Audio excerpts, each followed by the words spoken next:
Well, good afternoon, everybody. I hope you can hear me. My name is Julian Wright, and I'm very pleased to welcome you to this Royal Historical Society training event. There's people coming in, and we're going to get underway right away. So we'll be together for an hour and a half on this Zoom webinar, and we are extremely pleased and grateful that Dr. Tom Almeroth-Williams is going to lead our training session today.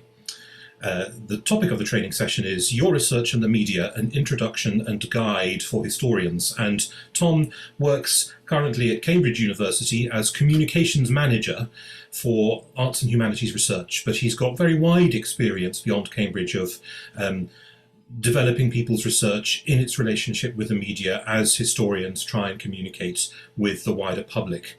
And so he's going to speak to us really drawing on that wide experience as well as the busy work he's been doing just in the last few weeks, some of which you will have perhaps picked up on Twitter or in the press. As well as being an expert in the field of media and communications, Tom is a historian, of course. He's a fellow of the Royal Historical Society, like many of you who are here today, and he's the author of the book City of Beasts, How Animals Shaped Georgian London, which came out with Manchester in 2019. He's also worked for the National Gallery and the historic royal palaces. So we're so glad that somebody of that breadth of experience is able to lead us today. Tom has got a really interesting presentation, which he's divided into two halves, and he's really happy to take questions, which I will chair after each half of his talk. So hopefully on your Zoom screens, you'll see a Q&A box at the bottom. And that is the place to put specific questions. And as they come up in your minds through Tom's talk, please feel free to pop them into the Q&A box. And I and my colleague Philip Carter, who's the academic director of the Society, who's sitting in on the call in the background, will pick them up and hopefully bundle questions into themes or groups and get everybody's detailed or general questions addressed in the course of the discussion. So we have an hour and a half. Tom, I hope we're looking forward very much to what you've got to say. I'll be monitoring the Q&A, but most of all, I'm really looking forward to your expertise as you share it with us and the 50 or more colleagues who are joining us now. Over to you, Tom. Thank you, Julian, for that lovely introduction. Thank you to RHS for this opportunity to speak. I hope today will be really useful. Thank you all for joining me. I'm glad at least that I'm not competing with an exciting Ashes match, and I am really blown away by how many people have come, and that's reassuring that there is a desire to engage with the media, and I hope I can give you something really useful today. I just wanted to say that the whole reason for doing this, I have a lovely job. I think I'm unusual in having one foot in academic research and one foot in public relations, which I've always worked in since I graduated from history at Durham as an undergraduate. My experience personally and from speaking to other historians is that we often don't get the publicity support that we would like, either from universities or from our publishers, whether that's a journal publisher or a book publisher.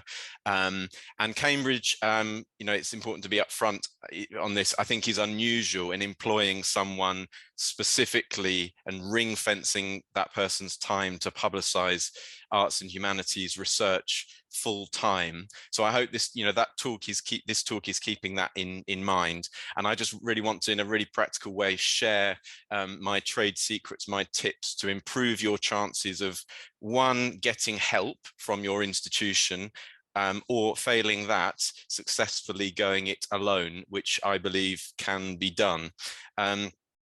And just to clarify as well, in Q&A, we can broaden out, advice that I can give, but I really wanted this presentation to be about proactively promoting your work. It's not so much about, what happens when a journalist is looking to do some research for a story and they find you online and want to bleed you with information. Do ask me questions about that. I'm very happy to answer questions about, contributing to documentaries and things like that. But this is about getting on the front foot and media releasing your work. And I would just say, a press release based on your research may only come up a couple of times, or maybe only one time in your career. But I really think that the skills and the rules that go into writing a good media release, promoting your work effectively, can be used in lots of different ways in your public engagement work, in your funding applications, in your job applications, just writing as clearly and engagingly as possible. So even if you feel it's not that realistic that you're going to be media releasing your work very often, I still hope that this will be useful. Julian gave a nice introduction to what I do. So more specifically, what I do is to publicize research coming out of 10 arts and humanities departments at the University of Cambridge. I also help to publicize research coming out of the university's museums. I do occasionally pick up science research stories, particularly where there's a humanities crossover. So that often happens with genetics, for example, but also archaeology. But it's also to prove to my colleagues that I can do neuroscience and genetics, and that actually humanities can be more tricky to publicize. And about 80% of my releases are based on peer-reviewed journal articles. About 10% are based on examined PhD theses, 5% on books, and about 5% on events, so conferences. And the way it works at Cambridge is that my team in central communications receives open access email alerts from the university. So this is before journals have published. So we get a little bit of warning when a paper has been accepted by a journal. We don't get much information in those. We get the journal article title, we get the name of the author, and we get the acceptance date, and then we can request an abstract from there and then speak to the researcher. So we have to use our imagination about what we think is going to be newsworthy. Sometimes researchers do approach me, although I would say that's far more common from scientists. And one thing that I'm keen to do is to encourage historians to be less modest and more proactive in contacting their comms teams. I do also scour departmental staff and PhD student profile pages. And so my first tip would be make sure that yours is up to date and as detailed as possible with your most recent and ongoing research projects. Because if I'm looking for you, so are journalists. Now, I choose which stories to work on, which research to work on, according to one fairly straightforward criteria, whether the likelihood of whether I think it's going to secure mainstream national or international media coverage, so newsworthiness. I'm working on the basis that all of the research that I'm seeing is of a high quality. So that's not what I'm choosing on. I'm choosing on whether my press release is actually going to achieve anything by getting media coverage.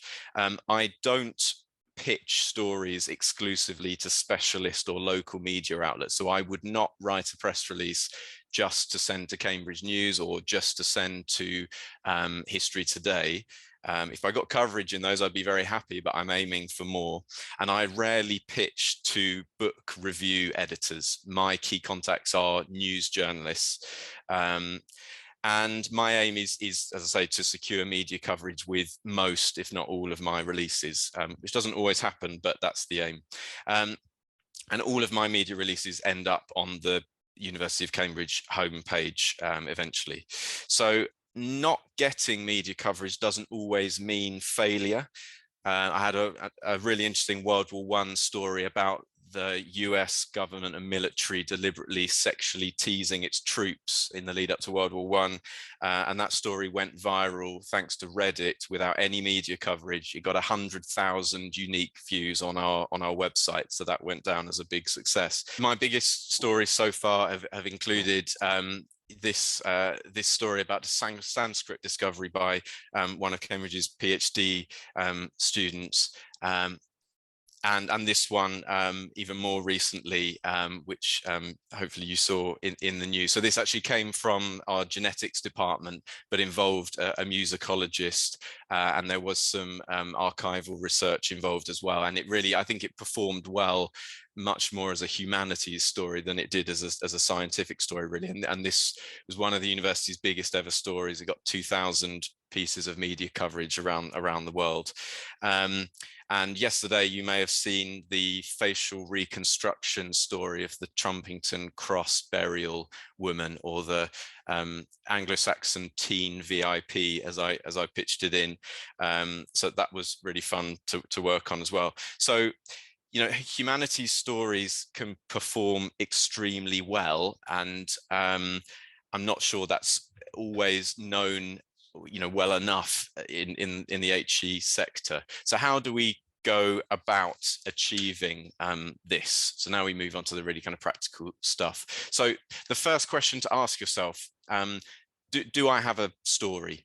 And the first thing, the encouraging thing, is that unlike so many things in our careers and in daily life, it really doesn't matter who you are or where you're coming from or who your university is. You certainly don't need to be schmoozing people or be at cocktails parties with journalists to succeed in this arena, because if you have a news story, journalists are going to want to cover it, and that is why, and that's been proven from the work that I've done over the years, PhD students are just as likely as professors to have a media story and for that to be widely covered. A journal paper, journal article is just as likely to secure media coverage as a tome that someone's been working on for 20 years. You know, the amount of agony that you've gone through to achieve something does not make it any more newsworthy, unfortunately. So down to the nuts and bolts of how you make this work. I think the most important place to start is where a journalist is going to start when they go into their scary editorial meeting in the morning, when they have to pitch in a story to their editor. Can you summarize and sell your story to someone who knows nothing about the subject in 15 to 20 words? Can you say that you have discovered or solved something? Now, discovered is kind of open-ended, and we can return to what I mean by that. But do you have something that you can confidently say is new, a first, and or something myth-busting or perception-changing? Does your story relate to a broader issue which is currently in the news? And I think an important dimension on that, you may have something, I mean, if your research is about Britain, and if you're based in Britain, you're more likely to get that story into the British press if the research is about Britain. If your research is about France, you may still get coverage in the UK, but you're probably more likely to get that coverage in France. So newsworthiness in one place might not be reflected somewhere else. So it's important to keep that in mind. Does your story speak to 21st century life in any way? And this is where we get onto, you know, two kind of tricky areas, I suppose. You know, as a historian, I'm also slightly nervous about drawing lessons from the past, but there are some times where that is appropriate to do, and it's certainly something that historians are, that the media are interested in. Alternatively, is something that's happening now in, you know, polar opposite to something that happened in the past in your research? Or is there an example of history repeating itself in some way? I don't like to think in terms of themes. You know, the stories that I've succeeded with have covered all kinds of different subject matter, some light-hearted, some highly sensitive, some big, some small. But if your research touches on any of those topics that the media do love, sex, death, disease, crime, someone or something famous, war, politics, or just something quirky and or amusing, then you could well be on to a good thing, but don't let those examples constrain you. Does your story involve a previously unseen or newly decoded manuscript, artwork, or object? That might be another news hook for you. This one probably comes up less often, and it obviously carries slightly different risks, but are you part of the story in any way? Is the way that you went about the research particularly unusual or newsworthy? does your background feed into your insights into the subject matter? Did you have to make unusual personal sacrifice to make this discovery? So, I mean, the Sanskrit PhD story was a good example of that. That researcher, Rishi, was very much at the center of that story. You know, he did have a eureka moment. He did draw on his faith to get him through the difficult stage of that research. And because, you know, the Sanskrit language was tied up with his faith, it was relevant for him to talk about that. And it was a big part of the story. But that's not going to be appropriate for everyone. And obviously you have to consider your privacy. Now, if you, after all of these considerations, you don't feel that your research contains a news story, then I think, you know, speak to friends, colleagues about it. But if you reach that conclusion, then I think, you know, you can use your time and your energy in better ways, and you might come back with a news story at another time. But I would say that if you've gone through this and realized that you don't have a news story, if you're promoting a book in particular, then a media release can, of course, still help you, which is why, you know, the more helpful publishers will send out a media release. But whereas publishers will often just send to book review editors, you know, you could, if you don't have a particularly strong news angle, you might still want to send it to news reporters just in case, and you might just end up getting feature articles instead of hard news articles, and it might also help you to get some reviews. So, you know, after agonizing over my own book and desperately trying to squeeze out a news story from it, I came to the conclusion that I just didn't have one that was strong enough. But I did write a media release, I did send it out, and that media release got me features articles and reviews on BBC Radio London. I was interviewed. I was in Country Life twice. I think it's just me and King Charles that have managed that. It was in the TLS. So the media release advice that I'm offering now would apply for those purposes to promote your book. It doesn't just have to be kind of hard news coming out of a research paper. As I say, the point of this is not to divert you from your own institution's communications office. I would really like you to be working with them, and I would hope that they would be helpful one way or another. So some universities do have press officers like me who are just dedicated to research. I think others are spread more thinly. You may feel, and it may well be accurate, that at lots of institutions, science sometimes get prioritized over arts and humanities. That's absolutely not the case at Cambridge, but I suspect that it might be in some places. But even in those instances, I would still urge you to pitch, because it really just starts the process. It's not wasted energy. So I would email your institution's press office as soon as a journal accepts your research paper, or as soon as you've signed a publishing deal for a book. And at all times I would be polite and enthusiastic and pleasant to them, even if your press officer says no. You don't know how they might be able to help you later on.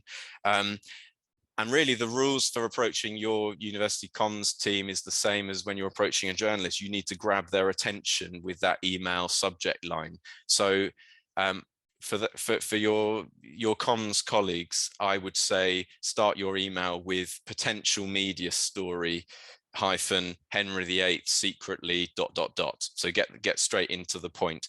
And then I would you don't need to send them the full draft press release, because you're hoping that they're going to help you to do that or do that for you.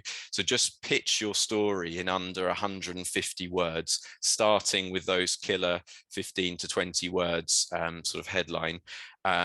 Avoid technical language. So avoid jargon if you can.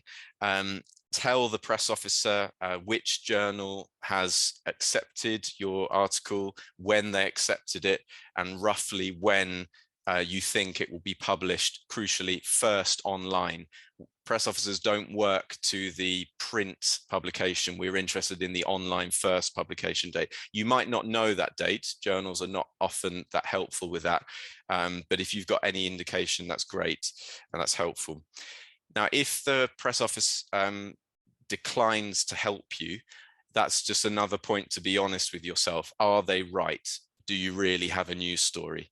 But if you think they're wrong, if you think you do have a news story and they're just not seeing it, or if you think that, or if they make it clear that they think it's good but they just don't have time, then there's a next step. And I would suggest that at this point, with the tips I'm about to give you, you draft your own media release. And once you've done that, as a first step, I would send it back to your press office and see if that changes their mind. And just to emphasize that this is realistic, I do receive draft media releases, usually from scientists, not so much from humanities people. I'm always grateful for them. A bit like an AI generated something, they're often fairly wide to the mark of where they need to be, but it's a starting point. And I'm always grateful for them. And if I don't feel they're right, then I'll try to give helpful feedback, but they can be really useful. Here's how to go about writing a press release. I'm going to go through a couple of real life press release case studies soon. But first of all, I wanted to show you a basic template for how these things look and how they work. So first of all, it's really important to emphasize, and I sometimes detect that there's a misunderstanding about this. Sometimes people ask me to write a media release, and what they actually mean is, can you write some text for my departmental website or for the university website? That's not what a media release is. A media release isn't a summary of your research, and it isn't just a copy for a website. It's a sales pitch for overstretched and impatient journalists, and it's very carefully put together to achieve media coverage. Now, a release can be anything between 500 and 1,500 words long. I would aim for 1,000 words. 1,500 is getting a little bit long. And as I mentioned earlier, the email subject line and the title of your media release are absolutely crucial. Most journalists will not read further than your email subject line or the title in the body of the email if they're not inspired by it, if they're not intrigued by it. And as I said, the title must be under 20 words, ideally under 15 words. And I would strongly recommend putting the strongest words first. So if the research is about Henry VIII, don't put Henry VIII at the end of the sentence or even in the middle, put him right at the beginning. And make sure that that title is accessible, punchy, and interesting. And then you just very simply end with something like new study reveals. So those sort of boring contextual words you just put at the end so that they know this is about research. I mean, I'm going to show you these two case studies, but just to read out a few press release titles that have worked for me in the past. Ancient Greek pop culture discovery rewrites history of poetry and song. Beethoven's genome offers clues to composer's health and family history. Drought encouraged Attila's Huns to attack the Roman Empire, tree rings suggest. Entire Roman city revealed without any digging. And all of those titles are a million miles away from what the research paper titles were like. But at the same time, you'll notice that none of them are attempting to replicate a tabloid pun-laden title. You don't have to do the journalist's job for them. These titles are much more like online news articles rather than print journalism articles. The online titles have to be much more, does what it says on the tin, guide you through what the story is about, which I think makes our life easier. So you're seeing in red this boring but very important line under strict embargo. Don't worry about that for now. I'm going to come back to that after our first question session. But that you can at least see where it sits in the release. And you can also see this blue line, which I'm going to come back to as well, of where you provide images. Now, the first 2 paragraphs, again, have got to summarize the story and sell it very concisely. So they're really just a sort of extension of the title. And when you've got multiple newsworthy discoveries in your research, you might find it easier to just use, a few bullet points at the beginning rather than to write a paragraph. I've used both. It works equally well. Simple rule: the higher up the paragraph, the snappier and more newsworthy it needs to be. So it's not like a research paper where you can lead your reader in gently, starting with historiography or wider context. You've got to hit these journalists immediately with the news story. Another temptation, another trap that people fall into is thinking that for either their benefit or their institution, they need to put their name, position, and institution right at the top. But actually, it just bores journalists. It gets in the way of them discovering what the news story is. So yes, it should be on the first page, should be somewhere in the middle of the first page, but don't creep up to the first or maybe second paragraph, but I wouldn't go higher than that. Another really important point: by about halfway down the first page, you must say, published today in the journal, and then name the journal. It's really important information for the journal, but also for readers to then go on to find your research, your original research. Journalists will nearly always publish that information, and it's also emphasizes the newsworthiness of your media release, because hopefully you're saying published today. I'll come back to that because that's not always the case, but ideally published today. Probably sounds obvious, but many of the researchers that I work with are very modest and humble people, and this is not the moment to be modest or humble. You don't have to come across as arrogant. I would advise against that, but you must make clear that your discovery is important and explain why and sound confident about it. Methodology, again, often something that might come fairly on in a research paper, but really that in a press release, unless the methodology or the way you went about things is newsworthy in itself. If you were digging around in an archive that's never been looked at before or something, then it will come earlier. But it should really come on the low down on the first page or the second page, and try to condense that into 100 words or so, and that usually can be done. I'll come back to that in a case study later on. If your release does start creeping over 1,000 words, do feel free to use a few subtitles between 1 and 4. It will just help to draw the journalist's eye to different sections and keep them interested and realize that there are different angles to this story. So that can be really helpful. Quotes, absolutely crucial to a media release, and probably one of the things that press officers themselves get badly wrong a lot, and they shouldn't do, and actually very easily solved. So yeah, between 3 and 6 quotes spread out nicely through the release, I would suggest. Now, these quotes, some can be lifted from your research paper.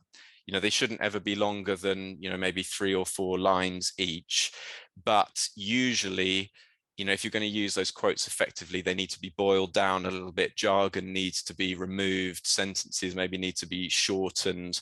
And they need really to have a bit more of your personality and your enthusiasm for the subject. So I would advise against only lifting quotes from your paper.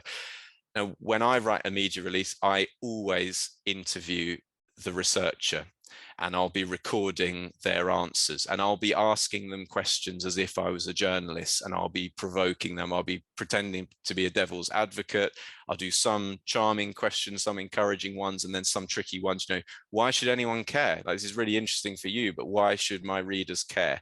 And that's when you get the really wonderful quotes that work. Now, if your institution is not helping you, I would really recommend that you speak to a friend or a colleague and get them to do the same.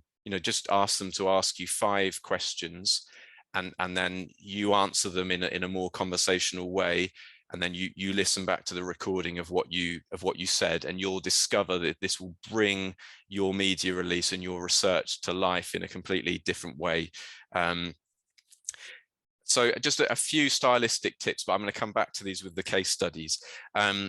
I shamelessly reuse these key words which journalists love. So, your release might want to have words like discovery, surprise, reveal, unlock, for the first time, unique, new. All of these words just tick boxes for journalists.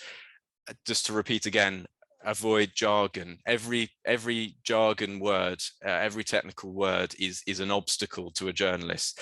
If there is a word that you really can't avoid, then immediately explain it in under 15 words.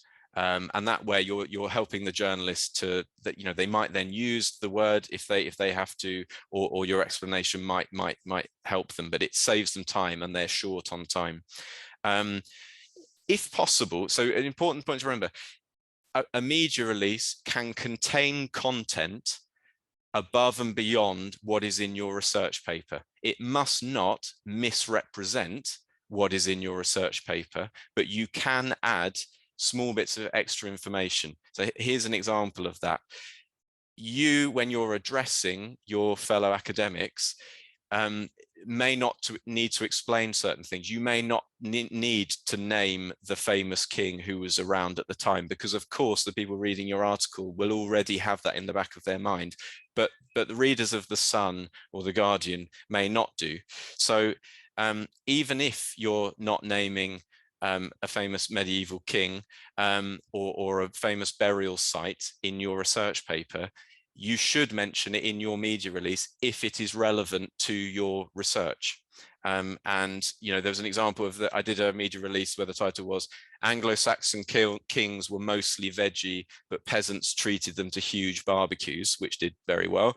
And in that we mentioned Sutton Hoo, which was directly relevant to the research, but it wasn't mentioned in the research paper. And the media used that example in their articles. I would say it's a good idea to sometimes end your media release with a nice quote, and often quotes that work at the end of a release are ones that indicate the wider implications of your discovery, either for your research directly or how you hope it might inform research going forward.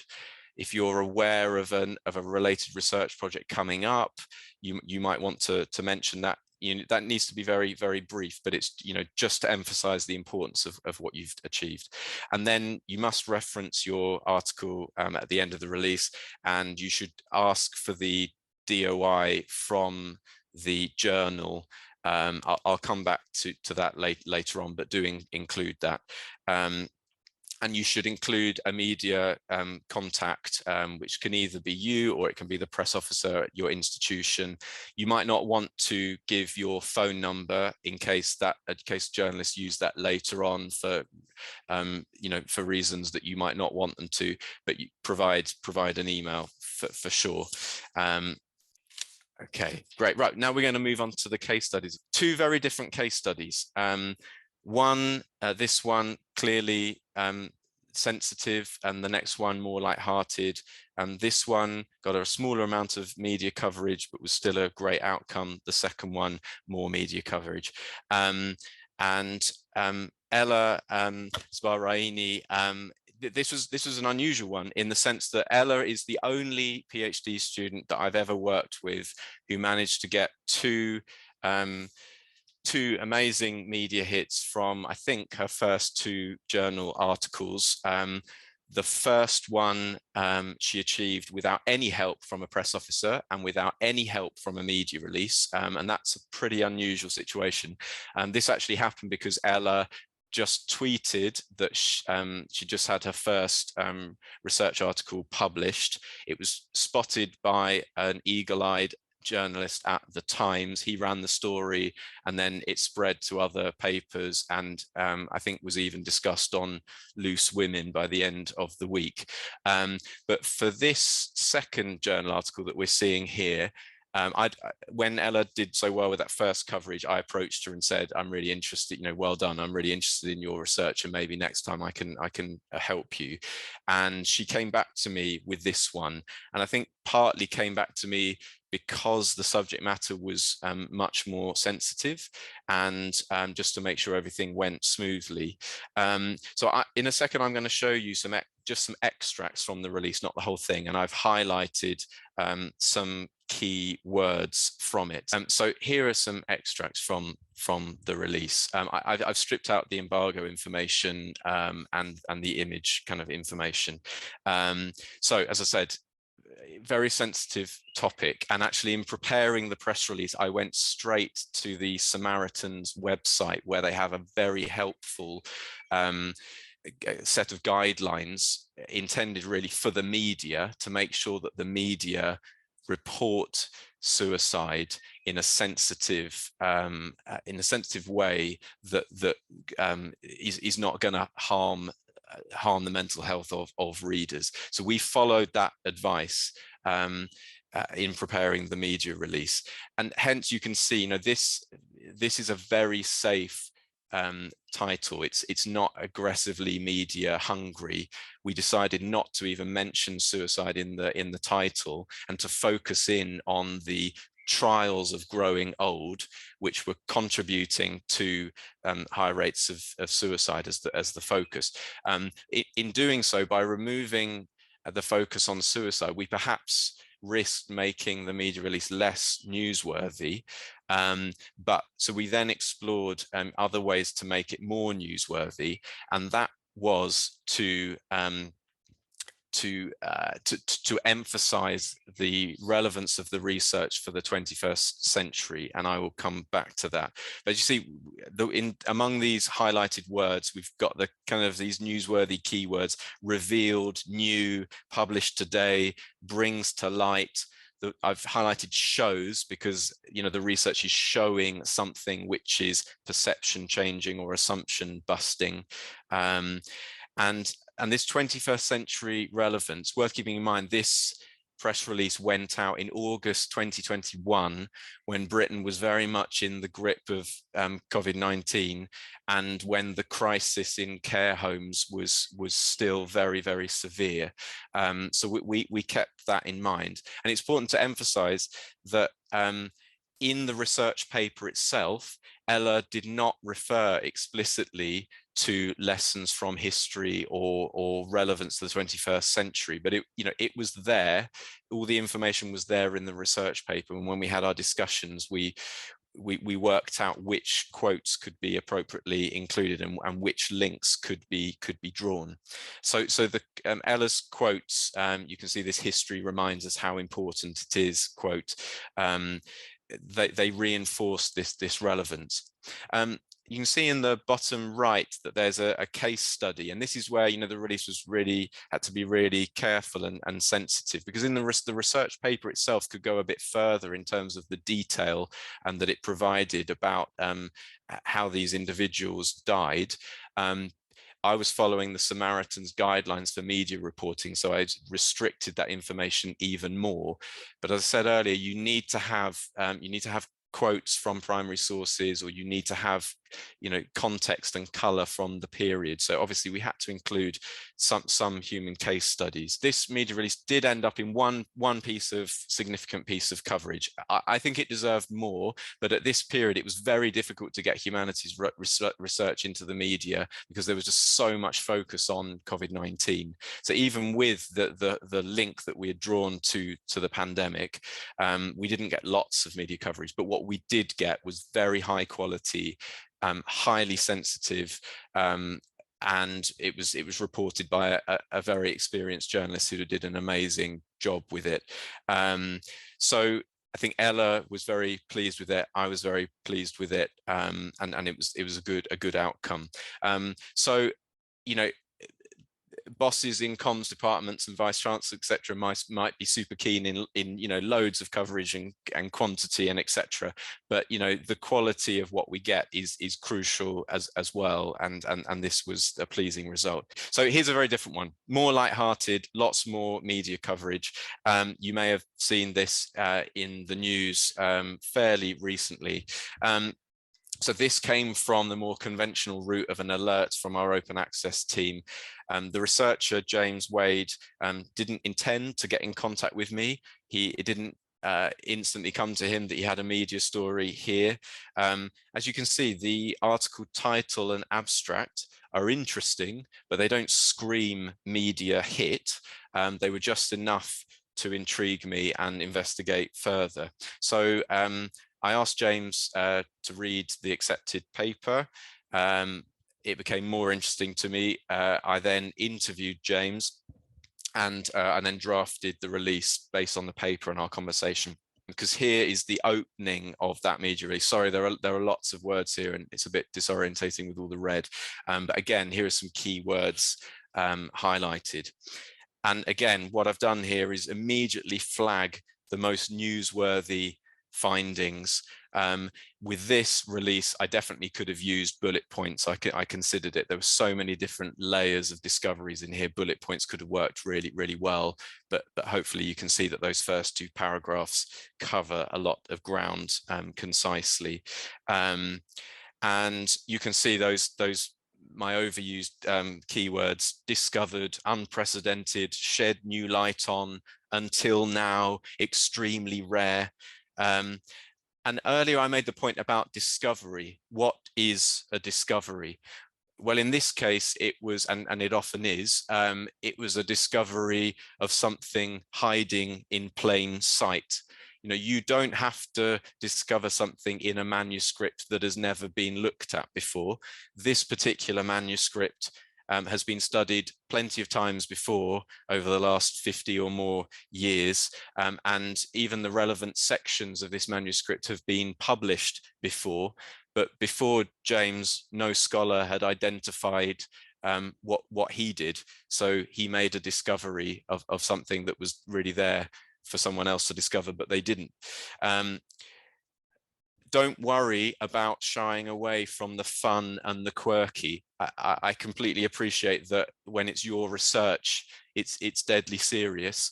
But if there is a light-hearted element to it, you know, with so much negative news around, you know, a story that makes people happy and bring them joy is something that we should embrace. And if we can combine that with getting across, you know, great knowledge at the same time, then we should use fun and humor. So, you know, we've used words like raucous, drunk, shocking, mocking kings, and killer rabbit. Nice and early on. We also emphasizing, you know, the present. This is a medieval minstrels. It's a long way away for people in their imagination. You know, people struggle to imagine the 15th century, but we're talking about Britain's famous sense of humor, the origins of that now. And we're talking about live comedy, which people still go to now. And we're talking about red herrings, which people still refer to now. So it makes things relevant for people's lives. But we're also, as well as being fun, we're also emphasizing that this is actually important. This is important in terms of research, but it's important in terms of how we understand how society has evolved, because we've used this phrase, changing the way we should think. You know, which a key aim that we kind of aspire to as historians. I mentioned name dropping earlier. You know, well, I was talking about famous events and people from the past, but we mentioned Monty Python high up in this release. Absolutely no mention of Monty Python in the research paper itself. The research paper also, you know, makes the assumption that other medievalists are going to know very well that killer rabbits are, you know, were a regular trope at the time, but we're telling this story to a new audience who are not familiar with that. The start of the release also wants to set the scene, provide context and color. So that's why we've got this paragraph with minstrels traveling between fairs, taverns and baronial halls. We're not assuming that people knew what minstrels did. And crucially, we've also got this quote from the primary source, the inscription from the scribe, by me, Richard Heege. We need to hear his voice. And I think often researchers think, you know, that clutters a media release, that, you know, it's too niche or it's taking up too much space. Not at all. People want to hear from the past. They want that color. It can be overdone, but definitely some little snippets of that are great. You'll notice as well that James and Cambridge University and his faculty and his college affiliation are not in the first paragraph, they're down there in the fourth paragraph. It didn't stop James or the university or the faculty or the college getting all the mentions that they deserved in the media coverage. So that's really where it belonged. Hopefully you'll also detect that we haven't shied away from the joy and the journey of discovery. I'm also very keen on presenting you researchers as the human beings that you are, and closing this gap that some people in the wider population might see between a perceived ivory tower of academia. So, James was very happy to admit that he was looking for something else in the library, and he came across these texts by accident. And then, he spoke of having a moment of epiphany when he saw that inscription from the scribe. These are human things that people can understand. So I'm not showing you the middle part of the release here, but that's the bit in 3 concise paragraphs where I condensed, I guess, the kind of serious academic work that James did to be sure that this scribe was copying down the act of a real life minstrel. So it's there in the release, lots of detail. The media covered it all, but we needed to get the really newsworthy stuff up front before we could go to that. I mentioned the importance of quotes. I mean, all credit to James. 95% of these quotes came directly out of his mouth as they appear to you now. He was fantastic at explaining things in a jargon-free, really engaging way. So he made my life incredibly easy. So all I really had to do was just edit them slightly, cut out a few words, reorder things a little bit, sometimes combine aspects of different quotes together. I think the only original thing that I came up with here really was to add in that it's a comedy feast, which I've then ran by James to make sure he was happy with. My job as a press officer is to make sure that when I innovate with something like that, that I'm trying to do it in the tone of voice that appropriate to the researcher and to the research, and absolutely everything is checked and approved by the researcher. But sometimes not all researchers might be as good at James as coming up with these quotes, and so sometimes I might have to rely more on lifting quotes from the research paper, and sometimes I might have to suggest more quotes to the researcher, and then they might edit those or completely rewrite them, but it will have shown them the way to the kind of quote that's going to work in the media release. But again, these are really enforcing relevance to the 21st century. They're fun. They're bringing the period to life. Images were very important to this story, and if you have images that are relevant, I would recommend providing between 1 and 5. They must be relevant to the research. They must be either in the public domain under a suitable CC license, or in your copyright, or you must have written permission from the copyright holder, not just for you to use them or for your institution to use them on your website, but for you to distribute to media and for media to publish them. I mean, I took the picture of James, so that image was under the University of Cambridge's copyright.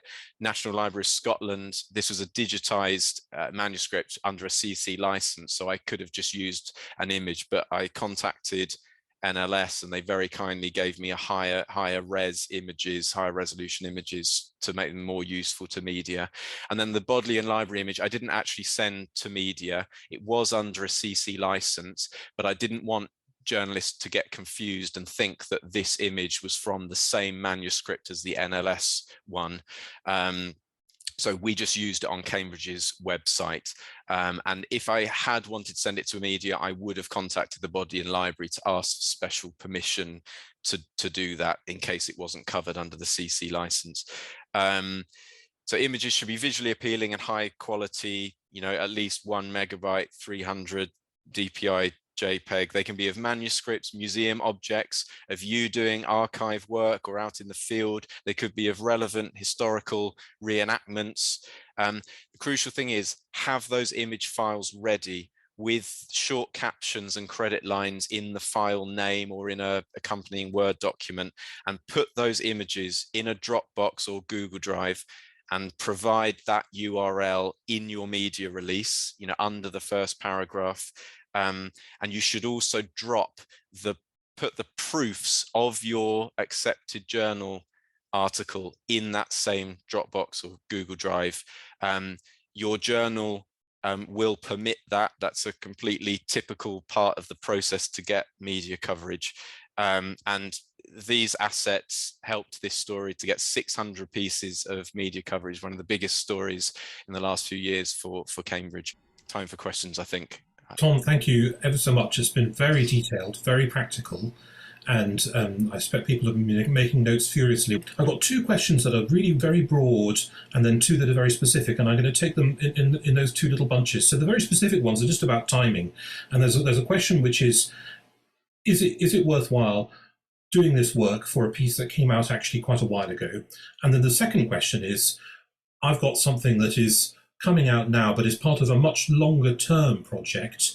The nugget of the potential newsworthy thing is in this thing that's coming out now, but I'm slightly iffy about whether I should actually wait for the whole thing to come to fruition, which might be in a couple of years' time later on. So just those two things about timing, first of all, Tom, if you can. Great questions. I was really hoping that would get asked. So we are fortunate in the humanities in the sense that if you had a scientific research paper, if you don't send that release out under embargo, a couple of days before publication date, so journalists can't. I'm going to come back to embargoes after this Q&A, but scientific research has to be published by the media on the day it publishes. They very rarely will run a story that's it published in Nature yesterday. Major cancer discovery published yesterday in Nature. You're going to get very cross journalists with you if you're a scientist doing that. So in the humanities, I'm not really sure why they're more forgiving. And I think this is not to encourage us to be disorganized, because I constantly tell researchers to tell me in advance, because I want to be able to say to journalists, publish today, so they can run the story fresh, so it makes it more newsworthy. And you will reduce your chances of media coverage if the older your research gets. But I think I've managed to get media coverage for a 3-month-old piece of historical research. Journalists didn't raise any concerns. It's possible. So if you've got something that's weeks or maybe a few months old, I would go for it. I think if it's getting over 6 months, you might be pushing our luck. Unless, of course, you can create a new hook. Have you just created a new website about the project? Are you about to give a public talk? If you can create something new, even if the research itself is a little bit old, you can create a hook for journalists. And the other question, this is a great one as well. So I have had researchers come to me with something great, and I've had to reluctantly say, I would love to do this, but I don't want to harm your chances of getting a book publishing deal, or sometimes it can benefit you. But I always ask the researcher, do you think a potential publisher would see this media coverage as beneficial to you signing a contract with them, or do you think they would see it as that you didn't keep your powder dry, and that you've just made a possible sales element of their book, you've just made that public. So if you can work with a press officer, you should discuss that with them. I think it depends. If this bigger follow-up project involves a book, then perhaps keep your powder dry. If it doesn't, if it's something else in a journal, or if it's part of a public engagement project or part of a research project, then it might not do any harm to get it out there now. But keeping your powder dry is an important thing. Of course, if the initial discovery has been published in a journal article, it could be made public by anyone anyway. If someone tweets about it and a journalist covers it, so to an extent, it's out of your hands. Tom, that's really helpful. Thank you. So now, When you were talking about that article about suicide in the 18th century, you uncovered all sorts of issues around how journalists operate on issues of enormous sensitivity. And there are two questions that tackle that issue. And so I want us to come back to that, if you don't mind. One quite specific question about language when you're drafting a press release with your university press officer or for your university press officer. We in academic life are incredibly careful about the words that we use, and sometimes we wonder whether people out there beyond what we do are using the same kind of vocabulary that we do. So the word slave or the word enslaved. How does that work? How does our choice of language work on issues that are sensitive, that we understand in quite a particular way, defined by our academic expertise? Allied to that, then, the much bigger issue of work that is very important and very newsworthy, but also incredibly sensitive, and maybe even more sensitive than those issues of suicide that you raised during the COVID pandemic, perhaps, where we're talking about somebody whose research, if publicized in the wrong way, could backfire on them and prevent them doing research in a particular part of the world. If a news story came out in even a subtly inflected way, it could backfire enormously. How do you see those two really sensitive questions?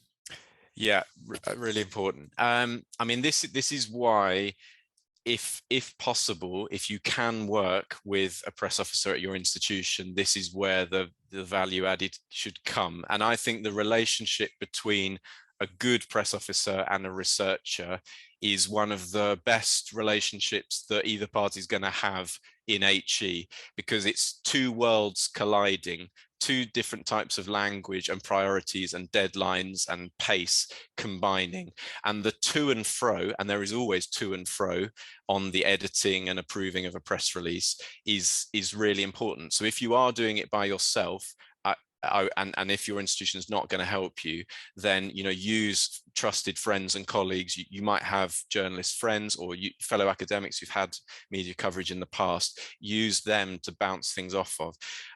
My job as a press officer is to push things as far as I dare to attract journalists, knowing that I might get pushback from the researcher. And actually, more often than not, I'm amazed by how relaxed and trusting researchers are, and actually that it's just writing things in a different way that they hadn't necessarily thought of, but actually they are comfortable with it. Maybe that's also suggesting that I don't push things too far, but there are times where a researcher will say, no, I'm not comfortable with that, can we change that to this? It's very rare that I then need to say, well, I'm sorry, that torpedoes the media release, we're not going to be able to do it. 95% of the time I will accept the changes that the researcher says, because if I don't have their enthusiastic backing to go ahead with this, and if they don't feel totally confident with the words on the page, then it's dangerous to go ahead. So usually things go very smoothly.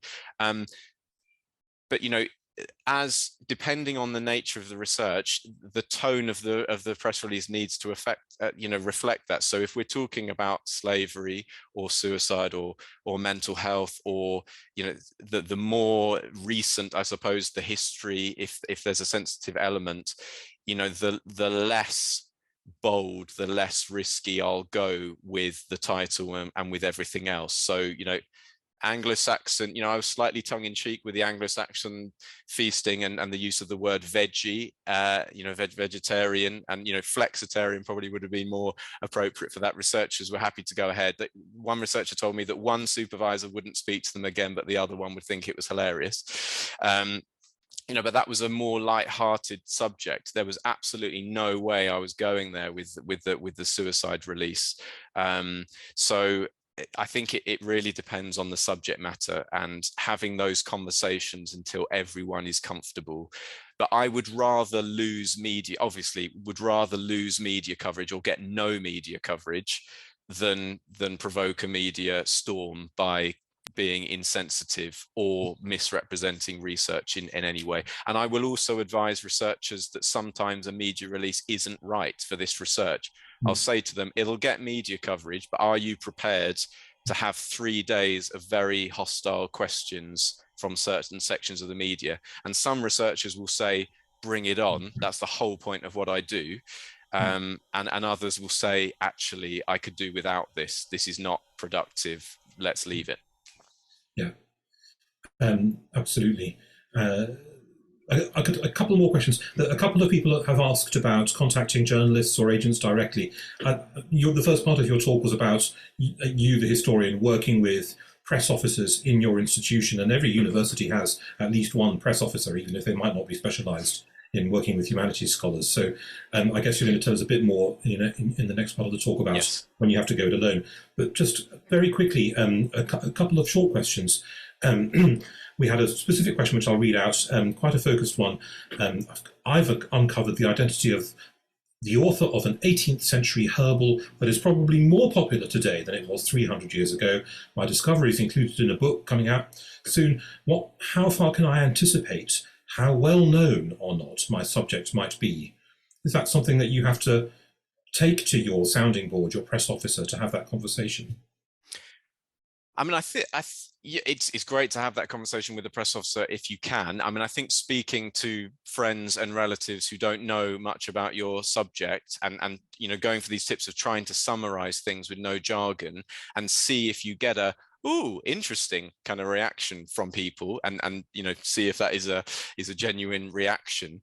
But obscure subject matter outside of our bubble doesn't mean that it's not newsworthy. I mean, the act of medieval satirical poetry, the subject matter of the minstrel story, there was so much obscure stuff in that research, but it's comedy, and it's about how you tell that story. So nothing is too niche or obscure to me.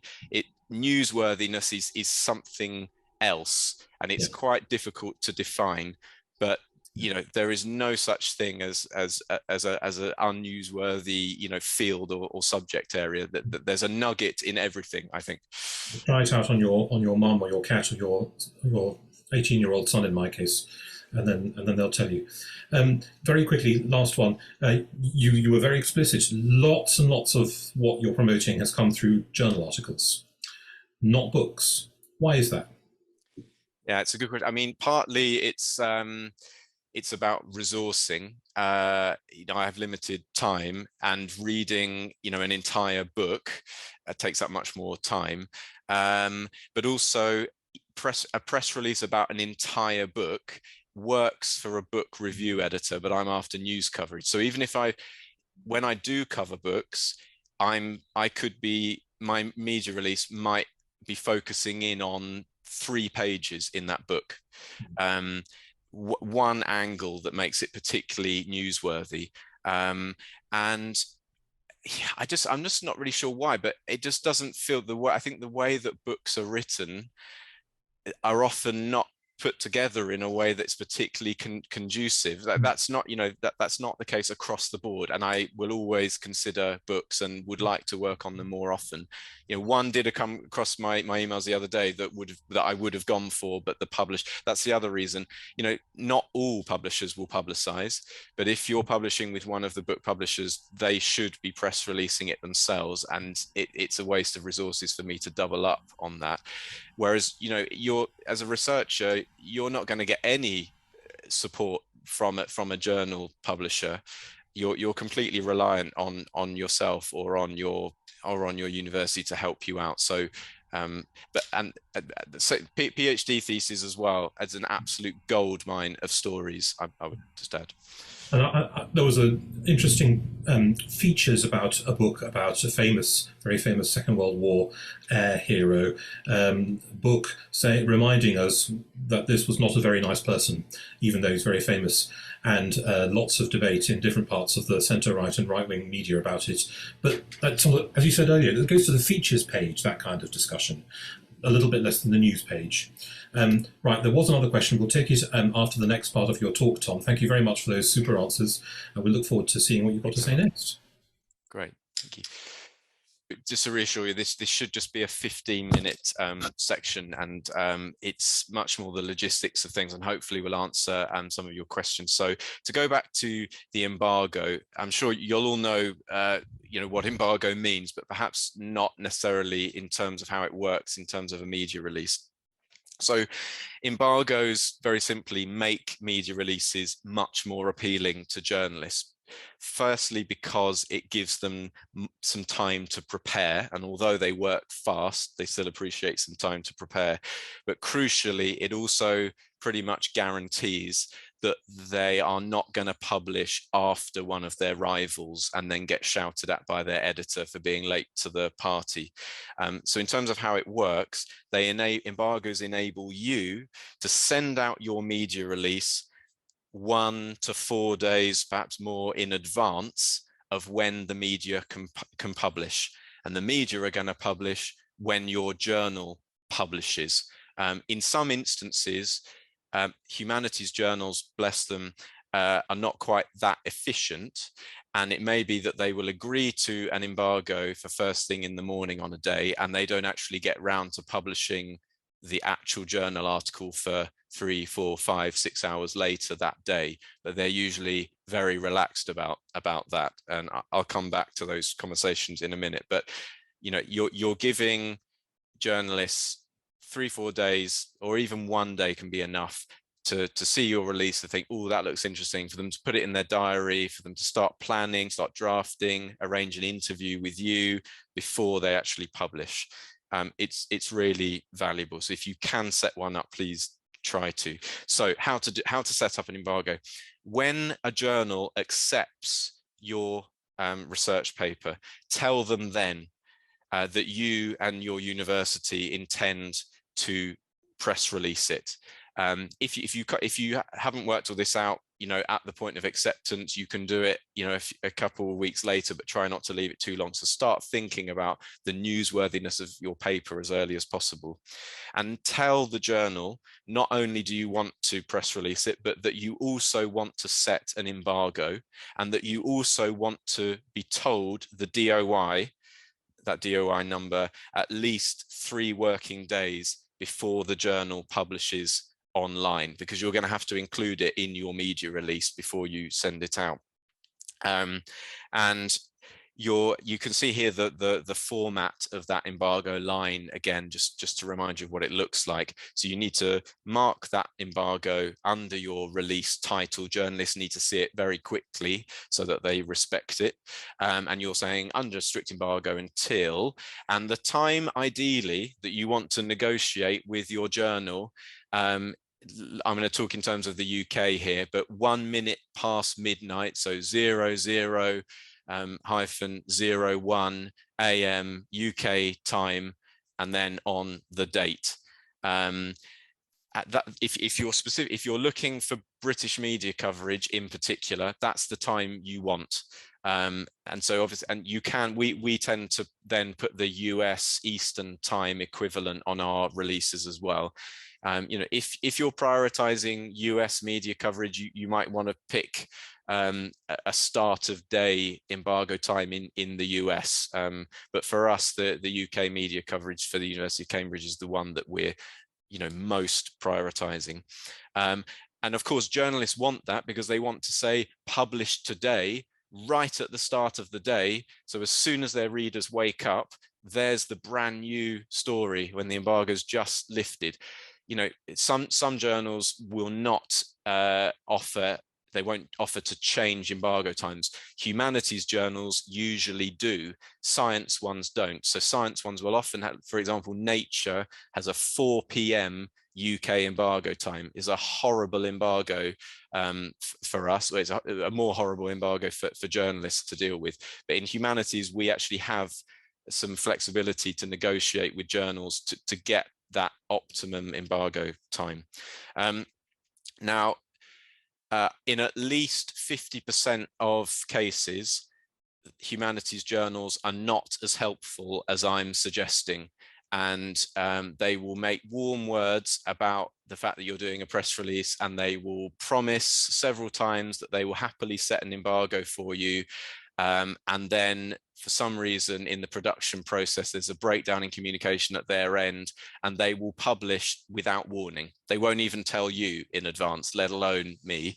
And then we're in a totally different ball game. Now we've got no choice. It's out there, and we now need to send out our media release. And instead of having this embargo line, you just have to say under your title, for immediate release. It makes it slightly less likely that journalists are going to cover it. But, and here's a really important trick, if this happens to you, send out your media release at 8 a.m. And if that 8 a.m. comes the next day, do that. So if on Monday your journal says, we've just published your journal article without warning, okay, if they do that at 2 p.m. on Monday, don't send out your press release at 2 p.m. on Monday, because it's too late.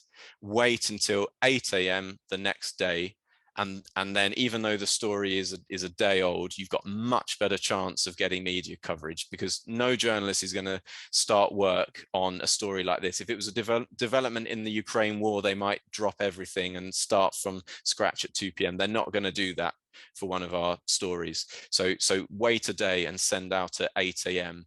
And then journalists will go into their editorial meeting at 9:30 holding your press release, and they will pitch it to their editor at 9:30, having read it an hour or so earlier, and that's your best chance of getting media coverage.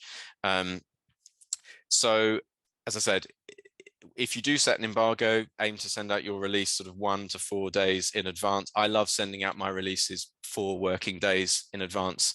Lots of my biggest stories have resulted from giving people enough time to do it. Obviously, the longer you send out in advance, the higher the risk that the embargo could be broken. But on the whole, journalists do not break embargoes, because if they all start doing that, the whole system collapses. It's not in their interest to break them. Reputable media outlets do not break embargoes, and if they do, they're incredibly apologetic, and when you tell them, they will remove their stories.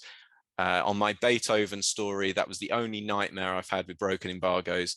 It was just such a huge story. People were chomping at the bit to publish it, but the only people that broke the embargo were some slightly dodgy publications around the world, and we did manage to get most, if not all, of those stories taken down to respect the embargo.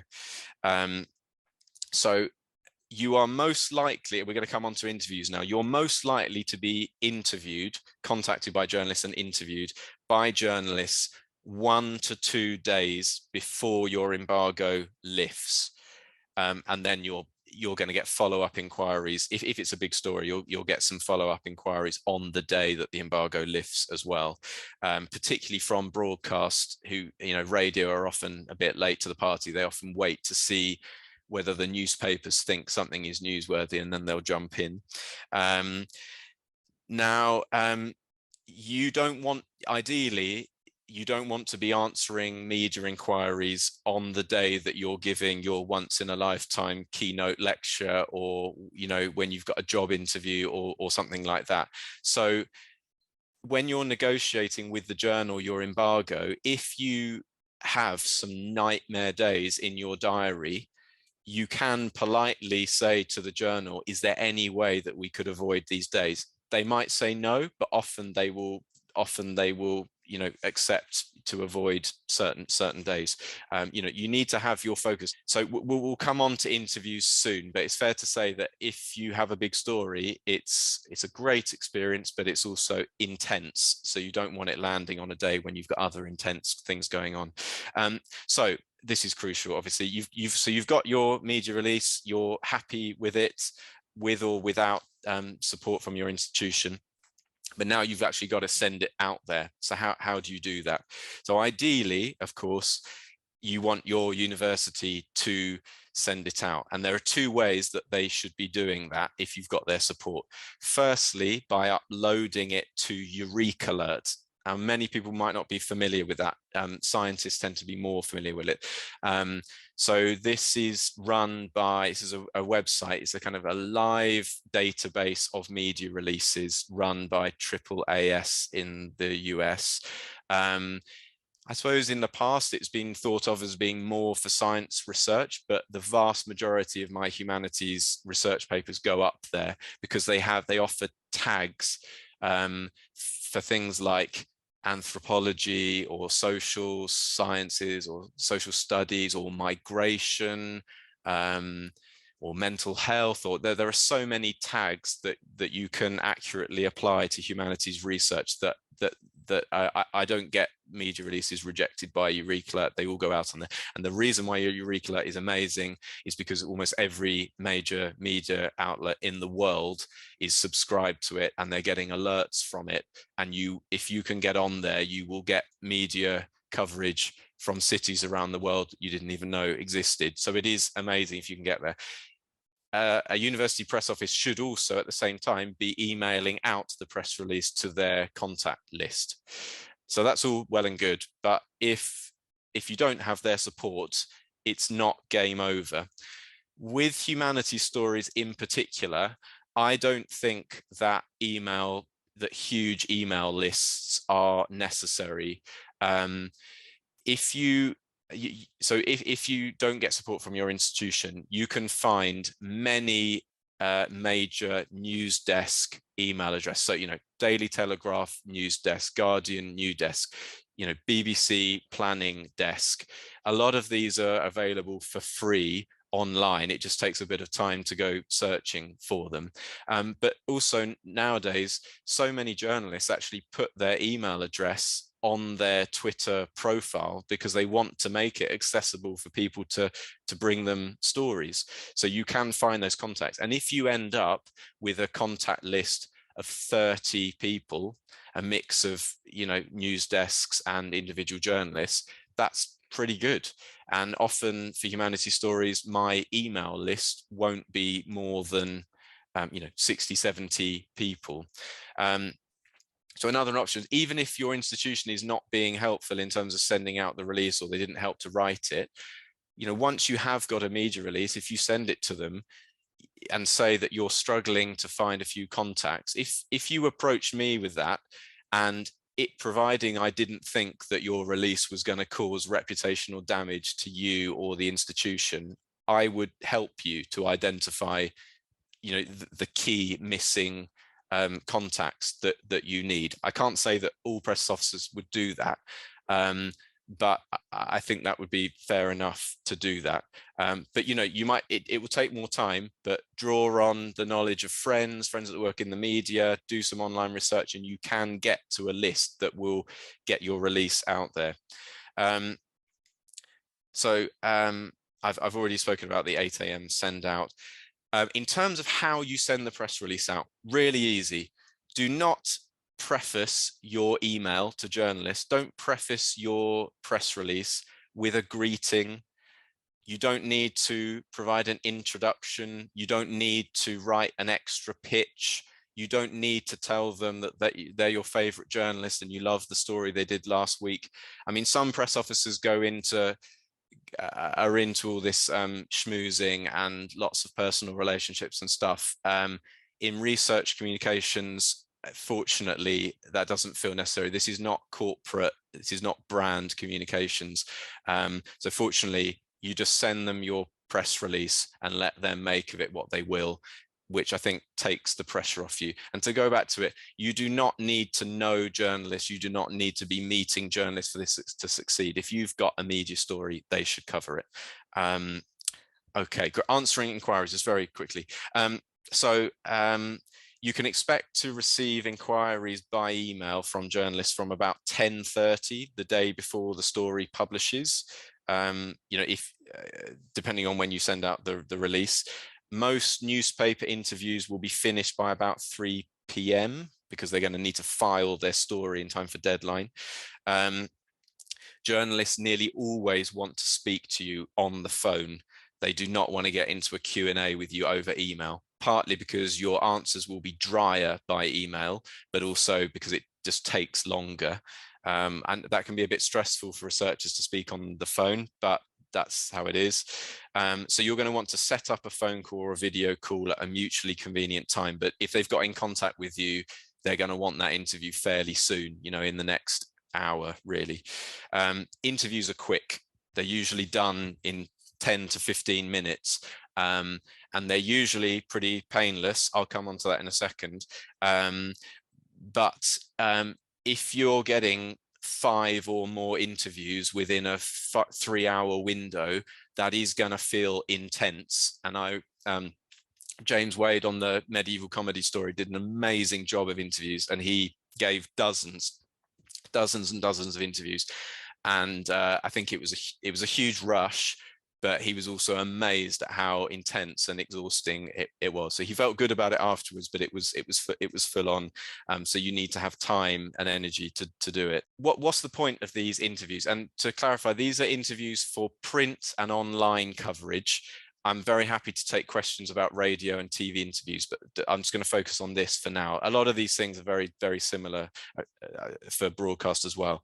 But journalists want to speak to you because they want to clarify the story, they want to check facts, and crucially, they want to get some more quotes. If the press release is good, they'll already have some good quotes and they will use those. But sometimes, and lots of time-pushed journalists won't interview you at all. They'll just copy and paste pretty much the release and run with your quotes in the release, which is why it's so important that they're good. But better journalists will want to speak to you and get something unique for their media outlet. It's really important to say it's a nerve-wracking experience, and I think reputation of the media at the moment makes us all a bit nervous, but from my experience, with research stories, they are usually not trying to trip you up. It might be different if it was kind of an institutional crisis type story, but with research stories, they're generally not, unless perhaps it's a really, really controversial topic that's in the news, and I can take questions about that. But at the same time, so although I'm saying, try to relax a little bit and enjoy the experience, you obviously need to remember that you're on the record, and that be careful not to say anything that you wouldn't want to appear in print. It's easy to make a kind of throwaway comment, particularly if the journalist seems, really likable and things are going well. So just take a bit of care. I recommend for all interviews, if you're off camera, so radio, print or online, but also in your preparation for TV, write down a few bullet points of things that you would be really disappointed if you didn't say. What are the few things that you really want to get across that you really don't want to forget? Remember to express your enthusiasm. Don't shy away from that. And again, don't be too modest about what you've done. The audience want to get excited, the readership want to get excited about what you're excited by. Be concise. That doesn't mean one word answers, and get across what you want to get across, but try not to ramble too long or move on to topics that are not your priority and not strictly relevant to the subject. On the negative, I would also suggest think about the worst questions that you think you could be asked, and write those down and think about how you would answer them. And if helpful, ask a friend or a colleague to ask you those so it feels a bit more real. I would also just add, this very, very rarely comes up. It hasn't come up with my researchers. And it would be slightly bad form of a journalist, but they may do it. If there is a major crisis going on at your university, particularly if it's in any way related to your research, I would note down and practice what you would do if a journalist asks you not about your research, but about your institution's crisis. On the whole, I would say that you would probably want to avoid answering that question because you've joined an interview about your research, and in most cases you're not going to be party to all of the information relevant to the crisis. But I'd say on any question that you're not happy to answer, don't. steer the conversation onto something that you do want to talk about. You can apologize and say, I'm really sorry, I don't have the facts on that. I don't know about that issue. I would, saying bluntly no comment is likely to antagonize a journalist. You don't want to say that. So try to come across as helpful, but you can apologize and say, I'm really sorry, I can't answer that, I don't know the answer. Or if it's something about your research that you're not comfortable to answer, then either you can say, that's not really my area, or that's not really my focus, but what I can say is, and then steer things back so that you are trying to help the journalist. If this is really important, if a journalist seems confused or they repeat something back to you, which seems to be putting inaccurate words in your mouth, immediately correct them. I would politely stop them then and there and say, sorry, just to clarify, that's not at all what I meant. What I'm actually saying is this. I would interrupt them politely straight away. Don't let that thought kind of linger in their minds. You're doing them a favor by correcting them, but you're also protecting your research. And at the end of the conversation, just tell the journalist that you're happy to speak again or to check or answer something over email. And then finally, if things don't go exactly to plan, and it doesn't happen that often, but sometimes we have to request corrections. And again, it's nice to have the support of a press officer, but not essential. Researchers are nearly always happy with media coverage, if not with every word in the media coverage, then with the overall picture. The most likely thing to cause concern or upset is the headline. And here's a really important thing to emphasize. The reporter that you spoke to about your research and the reporter who wrote the story is not the same person who wrote the headline. And often reporters may not tell you this, but reporters will often not like the headline that one of their colleagues or their editor has come up with, but they have absolutely no say in it. And so if you do go back to ask for a correction from a journalist, from the reporter that you spoke to, just keep that in mind. If you're really angry about the headline, just remember that it wasn't them that did it, and try to keep that reporter on side. You or your press officer can seek corrections. These can often fail, but they can often succeed as well. To increase your chances of success, focus in on the worst errors, and hopefully these are under 3 in your email to the journalist. Or so sometimes I like to email the journalist in the first instance, but if it's a more serious issue, you might want to go straight to the corrections or complaints address, which should be on the media outlet's website. But I would say at all times, stay calm, send a polite, dare I say it, friendly email. If the article was mostly good, say so, express gratitude that they took an interest in your research. Upsetting journalists won't help, but then concisely detail the errors and say what the correct sentences should be. Each media outlet has a slightly different system, but if you can get the correction made by working with the reporter rather than through the formal complaints process, that will save you time and stress. And I've got this example here of one that ended well, and it ended well not least because Farbod stayed calm. He took advice. He sent a charming, very effective email to the journalists, and then he engaged politely and calmly with the corrections process at The Guardian, which is a really good process. And they agreed within a couple of hours. They had changed the headline, changed the first paragraph. And then a few hours, so the initial headline suggested wrongly that he was arguing that it was immoral to ever give advice to loved ones on big life decisions, which you can see from the corrected title is not what he was arguing. So we succeeded, and Farbod ended up being commissioned to write an op-ed in The Guardian, so everyone ended up happy. So that's it. Thank you. Brilliant. Well done, Tom. You've actually given us a real marathon, and we're so grateful. You've covered so much. I think participants will certainly want to review the recording just to go back over some of the details that you've raised. There are not very more questions in our chat, and we should draw this to a close. We're running over slightly. There was just one more on this big issue about sensitivity that I want to pick up.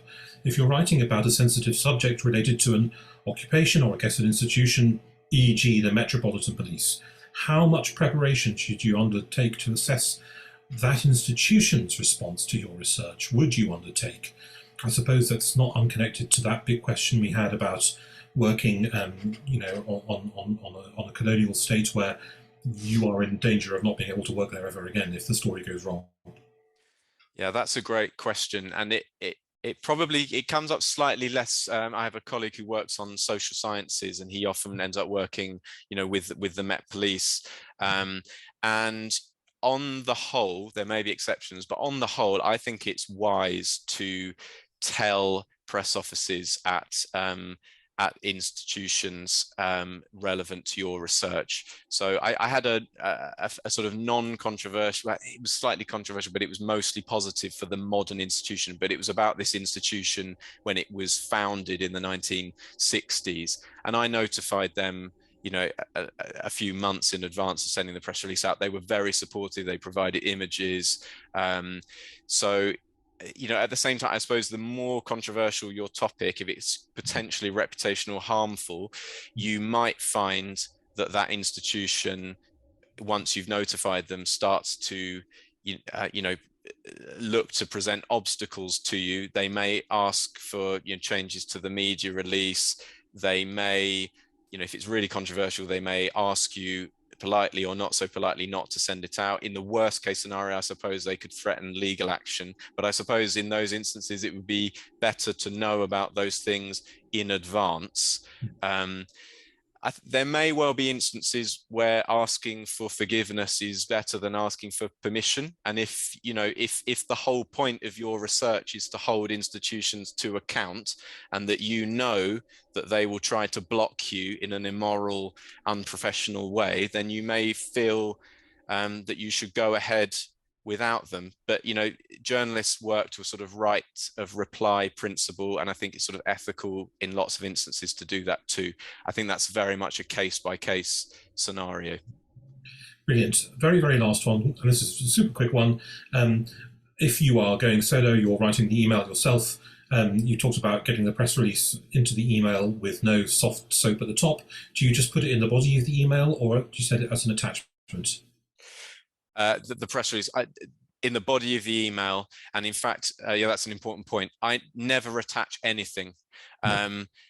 Some more corporate press offices like to put, embed their logo in the press release. Don't put anything in your press release that means it could get blocked by a media outlet's email account. So logos, no embedded images, no attachments. You use the cloud, links to the cloud. Don't worry about logos, they're pointless. Also, one pet hate, which some institutions will override me. I can't stand boilerplates, which is sort of a 4-paragraph thing or 1-paragraph thing singing the praises of your institution at the end of a press release. Some universities will insist on it. I try to get away with not including. They're completely pointless. Journalists don't read them, and it just makes your release much longer. But if you have to do them, you have to do them. Tom, that's brilliant. We're going to draw the discussion to a close. As I say, the session has been recorded. You can review it on the Royal Historical Society's YouTube account. I've got 2 very brief announcements to make. But first, thank you to everybody who's come. Thank you to the people who asked questions, for engaging with us, and for sharing your thoughts. I've just got 2 things. Looking ahead to next month at the Society, one of the big points in our calendar is the annual Prothero Lecture, which this year takes place on Wednesday, the 5th of July. The lecture is going to be given by the fairly recently elected Hillary Rodham Clinton Professor of Women's History at Oxford, Brenda Stevenson. And Brenda Stevenson will be speaking on Enslaved Black Life, Courtship and Marriage in the Antebellum South. So a very important lecture in our calendar, and a very important title. It's the 5th of July, Wednesday, at UCL, and it'll be online as well. If you want details, you'll find those on the Royal Historical Society website. We hold our annual summer party afterwards, so do think about coming along to central London for that. And then lastly, this series of training workshops continues on the 18th of July, Tuesday the 18th of July. The next session is a scholarly editing for historians, and the editors of our Camden series of primary source editions are going to lead that session. Both of those have lots of information about them on our website, and indeed for all the other things that are going on, of which there's more and more every year, so take some time to review it. Colleagues, friends, thank you very much for joining us. And finally, a last enormous thank you to Tom. You've been so generous with your detail, your experience. We're hugely grateful, and look forward to lots of cool history stories in the media in the next 3 weeks. They will know where to look. There'll be so many of them. Thank Thanks, you very everybody. much. See you soon.